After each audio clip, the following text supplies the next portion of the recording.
তিথি অনুযায়ী মনে হয় আজকেই চতুর্থী। আর জানো তো এবারের পুজোটা শুরু হয়েছে আমার হাতে টিটেনাস ইঞ্জেকশন নিয়ে।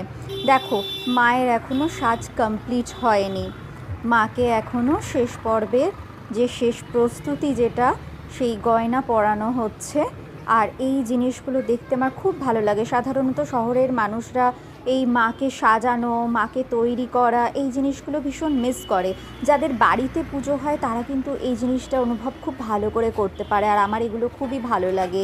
তাই এক নজরে এক দৃষ্টে আমি মায়ের দিকে চেয়েছিলাম যে কিভাবে সেজে উঠছে মা। আর এই যে কাপড়গুলো দেখছো, এটা হচ্ছে মাটির মেটালিক রং করা। মনে হচ্ছে না দূর থেকে যে আসল কাপড় পরানো হয়েছে, আসলে এটা মেটালিকের ওপরে এমনভাবে সুন্দরভাবে পরানো হয়েছে যে খুব সুন্দর লাগছে। আসলে আমি গিয়েছিলাম আমার হাতে টিটেনাস নেবার জন্য, যে ব্যথা হয়েছে সেটার জন্য, যাতে কোনো ওষুধ আমি খাই সেটা কিনতে। তারপরে এই দৃশ্য দেখে দাঁড়িয়ে পড়েছি। আমার এই ধরনের মূর্তি দেখতে খুবই ভালো লাগে। আজকাল থিম পুজোর সময়ও কিন্তু যে এই মূর্তিগুলো রয়েছে সেগুলো আমার খুবই ভালো লাগে। আর জানো তো, পাশে একটা বাচ্চাকে তার বাবা মা শেখাচ্ছে। ইনি হচ্ছেন মা সরস্বতী, মা দুর্গা, এদের বাহন হাঁস, পেঁচা। এগুলো বাচ্চাদের তো এইভাবেই শেখানোর বয়স, বলো? মা বাবাটা কি সুন্দর শেখাচ্ছে।